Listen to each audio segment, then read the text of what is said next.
Hello मित्रों। तो लीजिए एक और स्टोरी आपके लिए। ये कहानी है ज़रा हटकर, जहाँ प्यार मोहब्बत रोमांस तो होगा ही, साथ ही एक्शन ड्रामा और सस्पेंस भी। तो सुनते रहिए और चैनल को सब्सक्राइब जरूर कीजिए। अब आगे। बुद्धि आपकी हमसे भी तेज है। हाँ, ये बात अलग है कि आप अभी तक उसका सही उपयोग नहीं करती, क्योंकि आप सोचती हैं कि अच्छा खासा अनंत नाम का सेवक है, यही सब कुछ संभाल लेगा, तो मैं क्यों अपनी बुद्धि खर्च करूं। अनंत ने कहा। तो बेला ने चिढ़कर उसे देखा। तुम्हारी हर बात घूम फिरकर मुझ पर क्यों आ जाती है? मेरा मजाक बनाने में बहुत मजा आता है तुमको, बेला ने आंखें तरेर कर कहा। हाँ, वह हमारा हक है, आप हमारी जीवन संगिनी है, हमारी महारानी है, तो आप पर ही सारे हक आजमाए गए, और जब आप यूं गुस्से से लाल होती है तो और भी मनमोहिनी लगती है। अनंत ने उसके गाल को चूम कर कहा। तुम्हारे हक की ऐसी तैसी।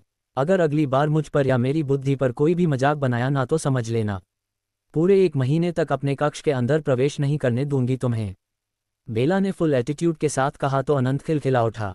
मतलब अभी भी हंस रहे हो?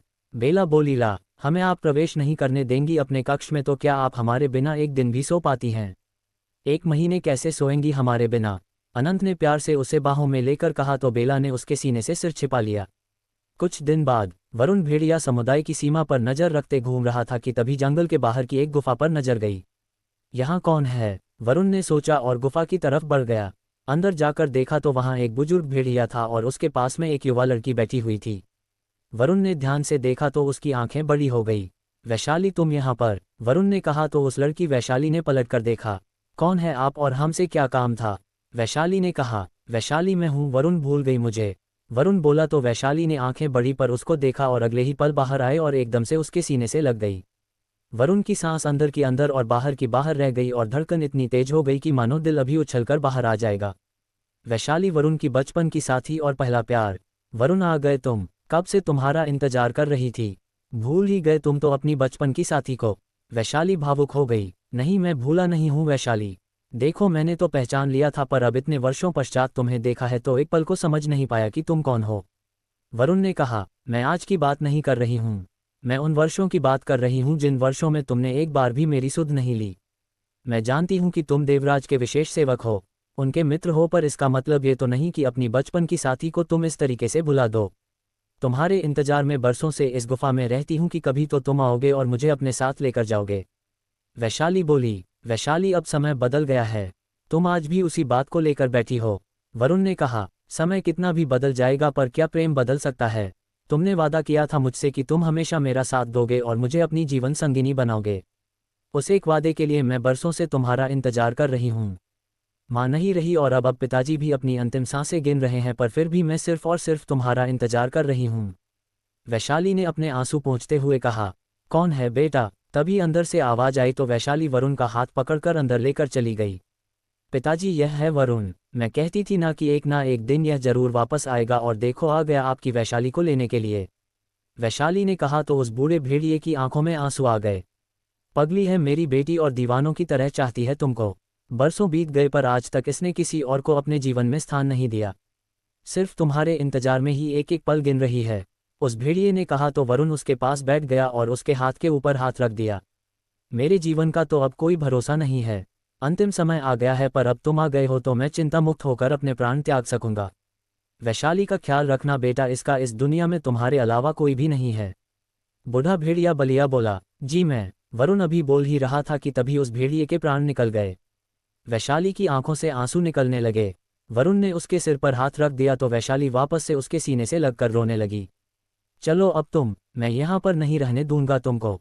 वरुण ने कहा। कहाँ लेकर जा रहे हो मुझे? वैशाली ने कहा। अब तुम मेरे साथ मेरे घर पर रहोगी वैशाली। वरुण बोला। लेकिन, वैशाली ने कहना चाहा, मैं अभी तुमसे कोई भी वादा नहीं कर रहा हूँ। मैं तुम्हें अपनी जीवन संगिनी बनाऊंगा कि नहीं बनाऊंगा मैं अभी नहीं कह सकता। जब मेरी बहन बरखा अपनी साधना पूरी करके आ जाएगी उसके बाद निर्णय होगा, क्योंकि वो एक अकेली है मेरे परिवार में, पर तब तक तुमको अकेला नहीं छोड़ सकता। अब तुम्हारे पिता भी साथ नहीं है, इसलिए तुम मेरे साथ चलकर रह सकती हो। वरुण ने कहा। मैं तुम्हारे साथ? वैशाली बोली। विश्वास रखो, बचपन के साथी हैं हम। तुम मेरे घर में पूर्ण रूपेण सुरक्षित हो, इसलिए किसी भी तरीके का भ्रम मन में मत लाओ, और जैसा कि मैंने तुमसे कहा कि तुम्हें अपनी जीवन संगिनी चुनूंगा कि नहीं, ये निर्णय बरखा बी के आने के बाद ही होगा। मानव बोला और वैशाली को लेकर अपने घर आ गया। वरुण वैशाली को अपने घर ले आया। बचपन के दोस्त थे वह लोग। बरखा, वरुण और वैशाली साथ में पले बड़े और खेले कूदे थे। बड़े हुए तो भावनाएं बदल गई। वैशाली और वरुण एक दूसरे को पसंद करने लगे और न जाने कितने वादे एक दूसरे से कर दिए। युवा मन ने एक दूजे को जीवन साथी मान लिया, पर वक्त कब क्या दिखाए कोई नहीं जानता। समर के धोखे और श्वेत भेड़िया समुदाय पर कब्जे के समय वरुण और वैशाली अलग हो गए। वैशाली और उसका परिवार समर के अत्याचारों से बचते हुए छिप छिप के जीवन बिताने लगे, तो वही सौंदर्या की मौत और बेला के पुनर्जन्म के साथ ही वरुण और वैशाली का रिश्ता भी मानो खत्म हो गया। बरखा और वरुण बेला की रक्षा के लिए उसके घर के पास आकर रहने लगे और इन सब में वरुण वैशाली से दूर होता चला गया। उसको तो विश्वास भी नहीं था कि वैशाली से अब कभी दोबारा मिल पाएगा। आज सालों बाद वैशाली को देख उसे जितनी खुशी हुई थी उतनी ही तकलीफ भी हुई थी, इस बात से कि अपना कर्तव्य निभाते निभाते शायद उसने वैशाली के साथ गलत कर दिया, क्योंकि सालों से वैशाली सिर्फ और सिर्फ उसका इंतजार कर रही थी। वैशाली ने एक नज़र वरुण पूरे घर पर डाली। तुम यहाँ आराम से निश्चिंत होकर रह सकती हो वैशाली, वैसे भी बाहर की दुनिया में अब तुम्हारा अपना कहने के लिए कोई भी नहीं है, वरुण ने कहा। वैशाली ने भरी आंखों से वरुण की तरफ देखा। तुम ऐसी बातें क्यों करते हो वरुण जो मुझे तकलीफ दे? मेरी दुनिया में तुम थे, तुम हो और हमेशा तुम रहोगे, इसलिए ऐसा मत बोलो कि मेरा कोई नहीं है, वैशाली ने कहा। मुझे माफ़ कर देना वैशाली, अपने कर्तव्य के रास्ते पर जाते हुए तुम्हारे बारे में सोच नहीं पाया और ना ही तुम्हारा साथ दे पाया मैं, वरुण ने कहा। मुझे कोई शिकायत नहीं है, हम भेड़ियों के लिए तो हमारे राजा ईश्वर से भी बढ़कर होते हैं, और अपने राजा और महारानी के लिए ही तो तुम मुझसे दूर हुए थे, इसलिए मुझे कोई शिकायत नहीं है, वैशाली बोली। पर मुझे बिल्कुल भी अंदाजा नहीं था कि तुम मुझे मिल जाओगी। मुझे तो लगा था कि तुम अपनी जिंदगी में आगे बढ़ गई होगी। आखिर कई वर्ष बीत गए हैं, ऐसे तो कोई किसी का इंतजार नहीं करता, वरुण ने कहा। जब प्यार सच्चा हो तो इंतजार कर सकते हैं, और फिर ऐसे कैसे आगे बढ़ जाती? तुमने मुझसे वादा किया था कि तुम हमेशा मेरा साथ दोगे, मुझे अपनी जीवन संगिनी बनाओगे, और वह तुम्हारे कहे कुछ शब्द मेरी जिंदगी का आधार थे, वैशाली बोली। तुम्हें पहले भी कहा था, अभी भी कह रहा हूँ, तुम्हें पहले भी प्यार करता था, आज भी करता हूँ, पर तुम मेरी जीवन संगिनी बनकर आओगी या नहीं आओगी यह निर्णय तभी होगा जब बरखा आ जाएगी। तुम समझ रही हो ना वैशाली? वरुण ने कहा। मैं समझती हूँ वरुण, और मैं ये भी जानती हूँ कि बरखा का निर्णय क्या होगा, इसलिए मुझे कोई भी आपत्ति नहीं है, और मैं शुरू से जानती हूँ कि तुम्हारे लिए बरखा क्या है, और लोग अपने परिवार से पूछकर ही निर्णय लेते हैं, इसलिए मुझे तुमसे कोई शिकायत नहीं है। मैं भी बरखा के आने का बेसब्री से इंतजार करूंगी, वैशाली ने कहा। शुक्रिया वैशाली, मुझे समझने के लिए और मेरी परिस्थिति को समझने के लिए, वरुण बोला। वैशाली मुस्कुराई और अंदर के कमरे में चली गई। और शुक्रिया वैशाली, मेरी जिंदगी में वापस आने के लिए और अब तक मेरा इंतजार करने के लिए। अभी तुमसे कुछ भी कहकर तुम्हें कोई उम्मीद नहीं देना चाहता था, पर यही सच है कि तुम्हारा प्रेम दिल में बसा था, इसीलिए मेरे जीवन में भी आज तक कभी कोई नहीं आ पाया, पर मुझे उम्मीद नहीं थी कि तुम मुझे दोबारा मिलोगी आगे चंद्रदेव की जैसी इच्छा। शायद हमारा मिलना भी उन्होंने पहले ही तय कर रखा था, बस बीच में कुछ कर्तव्य आए थे जो कि अब पूरे हो गए हैं। बरखा आ जाए तो उससे बात करने के बाद मैं तुम्हें अपनी जीवन संगिनी बना लूंगा, और मैं जानता हूं कि बरखा को इस बात से कोई आपत्ति नहीं होगी, बल्कि वो खुशी होगी। फिर वह मेरी बहन है, तो मैं निर्णय उसके साथ लेना चाहता हूं, बस इसीलिए थोड़ा सा समय मांगा है तुमसे, और तब तक हम दोनों के बीच में भी जो तनाव आ गया है वह शायद कम हो जाएगा, वरुण खुद से ही बोला, और फिर अपने काम पर निकल गया। उसके निकलते ही वैशाली बाहर आए और भरी आंखों से पूरे घर को देखा। मुझे तुम्हारी किसी भी बात से कोई आपत्ति नहीं है, मैं जानती हूँ तुम्हारा और बरखा का रिश्ता, और मैं तुम दोनों के रिश्ते का सम्मान करती हूँ। वर्षों इंतजार किया है तुम्हारा, और मेरे लिए तो सबसे बड़ी यही खुशी है कि तुमको दोबारा देख लिया। प्रेम तुमको भी उतना ही है, तभी तुमने अधिकार से मुझे अपने घर लाने का निर्णय लिया।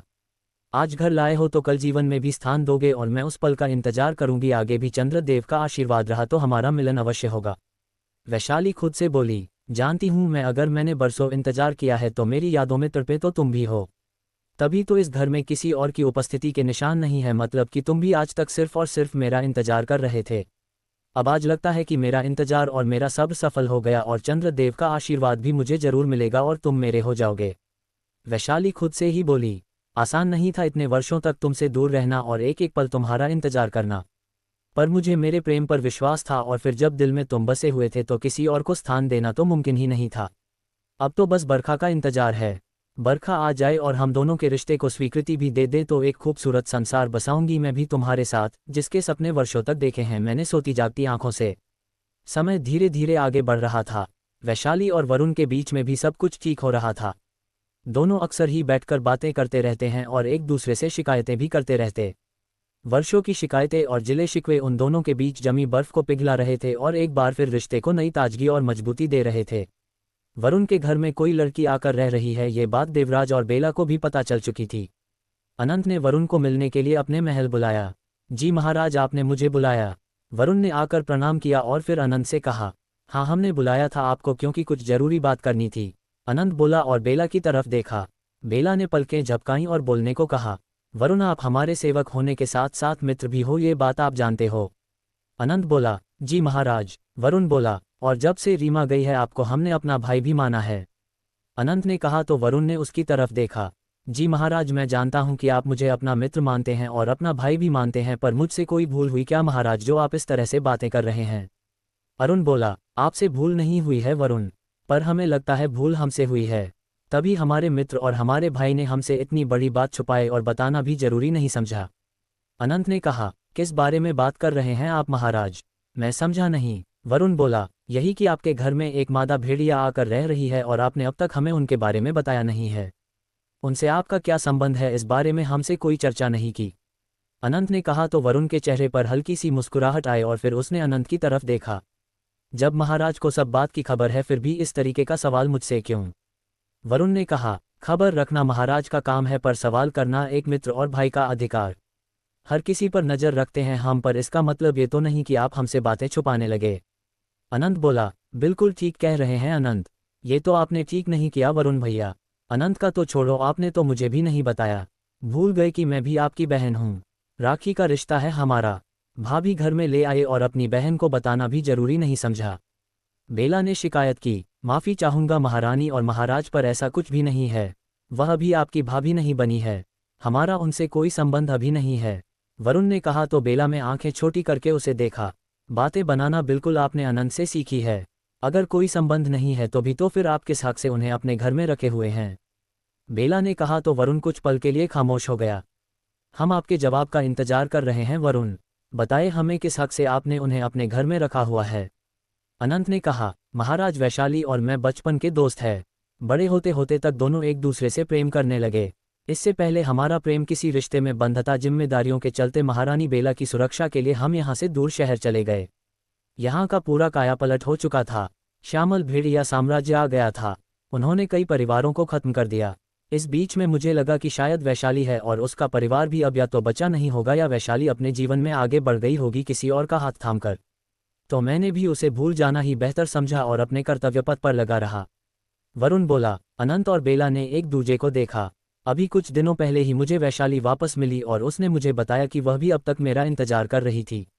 उसने और उसके परिवार ने श्यामल भेड़ियों के राज में कई परेशानियां सही, पर फिर भी वह अपने निर्णय पर अडिग रही और उसने किसी का भी हाथ नहीं थामा। हर पल वह मेरा इंतजार करती रही। उसकी माँ का पहले ही देहांत हो चुका था और उस दिन जब वह मुझे मिली उस दिन उसके पिता भी चल बसे। इस समय मुझे यही सही लगा कि उसे अकेला नहीं छोड़ना चाहिए, तो मैं उसे अपने घर ले आया, पर अब तक हमारे बीच ऐसा कोई संबंध नहीं है। मैं बरखा के आने का इंतजार कर रहा हूं, क्योंकि कोई भी निर्णय बरखा के आने के बाद ही मैं लूंगा। वरुण ने कहा। बिल्कुल ठीक किया आपने वरुण भैया। बेला बोली। आप उन्हें अपने जीवन संगिनी तो बनाना चाहते हैं ना? अनंत ने कहा। जी महाराज, मैं चाहता हूँ। बहुत प्रतीक्षा की है उसने मेरी, और फिर मेरे हृदय में भी उसके अलावा कोई और नहीं आ पाया, तो वही उसके जीवन में भी मेरे अलावा कभी किसी ने कदम नहीं रखा।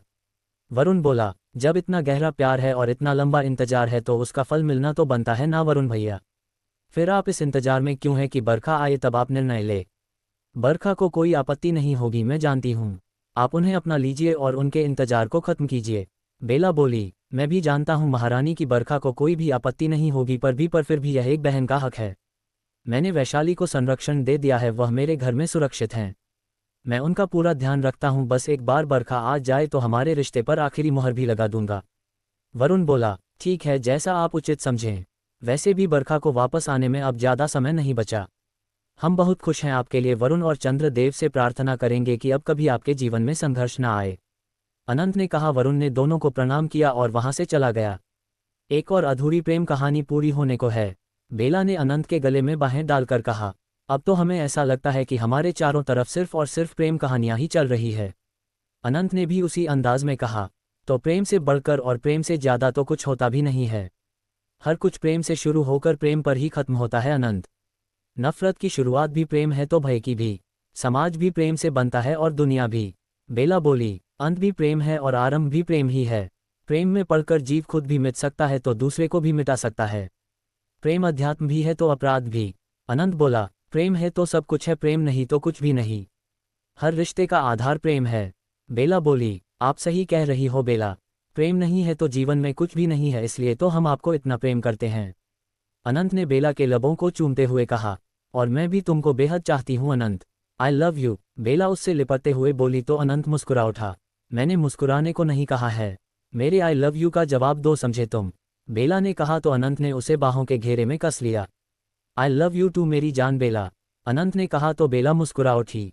जब तुम्हारे मुंह से इस तरह के शब्द सुनती हूं ना तो बड़ा ही सुकून मिलता है, बेला ने कहा। वह क्यों, ऐसा क्या कुछ अजीब बोलते हैं हम? अनंत ने कहा, अजीब नहीं पर तुम्हारी जो यहाँ की भाषा है वह बहुत ही भारी है। बहुत ही संभल कर और संयमित तरीके से बोलते हो तुम, पर जब तुम इस तरीके से महाराज का रूप छोड़कर एकदम लड़कों की तरह आई लव यू टू बोलते हो ना तो कसम से दिल करता है कि तुमको जी भर के चूम लूं। बेला बोली, नेकी और पूछ पूछ, मना किसने किया है आपको? हम तो इस इंतजार में रहते हैं कि कभी तो आप अपनी तरफ से हमें प्यार करें। अनंत ने कहा, तुम नहीं सुधर सकते ना। किसने तुम्हें राजा बना दिया? तुम तो एक प्रेमी हो और एक प्रेमी ही चीख रहते। बेला बोली, प्रेमी अपनी जगह है और आपके साथ हैं और राजा इस साम्राज्य के हैं, और हम दोनों चीज़ों को बहुत ही बेहतर तरीके से संभाल सकते हैं, ये बात आप भी भली भांति जानती हैं महारानी बेला। अनंत बोला तो बेला मुस्कुरा उठी। तो प्रेम पथ पर हमारे साथ चलेगी? अनंत बोला। इस समय बेला ने उसे आश्चर्य से देखा। प्रेम के लिए कोई समय निर्धारित नहीं है, समझिए आप, अनंत बोला और बेला के अधरों को चूमने लगा। एक हाथ से बेला को उठाया और दूसरे हाथ से पर्दा गिरा दिया। बेला ने आंखें बड़ी करके अनंत की तरफ देखा तो अनंत के चेहरे की शरारत देख उसने पलकें झुका ली। अनंत ने नजाकत से उसे बिस्तर पर लिटाया और उसके ऊपर आ खुद को और बेला को चादर से ढक लिया और दोनों निकल पड़े प्रेम पथ पर। कुछ समय बाद बेला अनंत के सीने पर सिर रखे हुए लेटी थी और अनंत की उंगलियां उसकी खुली पीठ पर घूम रही थी। बरखा की साधना पूरी हो और वह वापस आए तो फिर वरुण और वैशाली और बरखा और भैया का रिश्ता भी पूरा हो।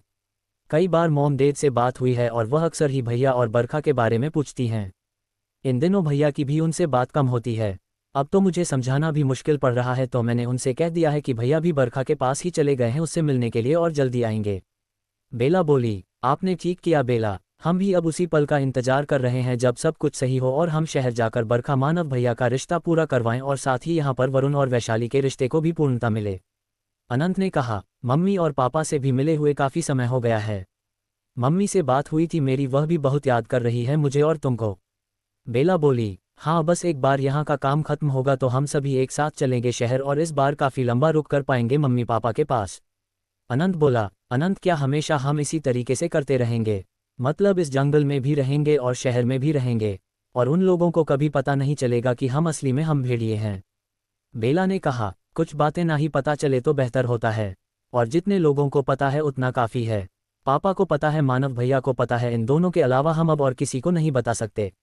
आप समझ रही हैं न बेला, हर किसी के लिए इस बात और इस सच को स्वीकार करना आसान नहीं होगा। अनंत बोला, पर कल को जब हमारे बच्चे होंगे तब क्या ये राज नहीं खुल जाएगा? क्योंकि बच्चे क्या है ये सच छिपा पाएंगे। बेला बोली, हम पूरी कोशिश, और फिर वह हमारे बच्चे होंगे तो वह हमें और हमारी परिस्थिति को भी जरूर समझेंगे। अनंत ने बेला के बालों को सहलाया। तुम सब सही कह रहे हो, क्योंकि मैं भी नहीं चाहती कि यह सच दुनिया के सामने या हमारे परिवार के बाकी लोगों के सामने आए। क्योंकि जैसा कि तुम कह रहे हो, हर किसी के लिए इस सच को स्वीकार करना आसान नहीं है और फिर शायद सबकी हमारे प्रति भावनाएं और सोच भी बदल जाए। बेला बोली, ऐसा ही होगा, जितने लोगों को पता है सिर्फ उतने लोगों को ही पता होगा, इसके अलावा ये सच किसी के सामने कभी भी नहीं आने देंगे हम। अनंत बोला और बेला को अपने और करीब खींच लिया। तो मित्रों, अगला भाग जल्दी ही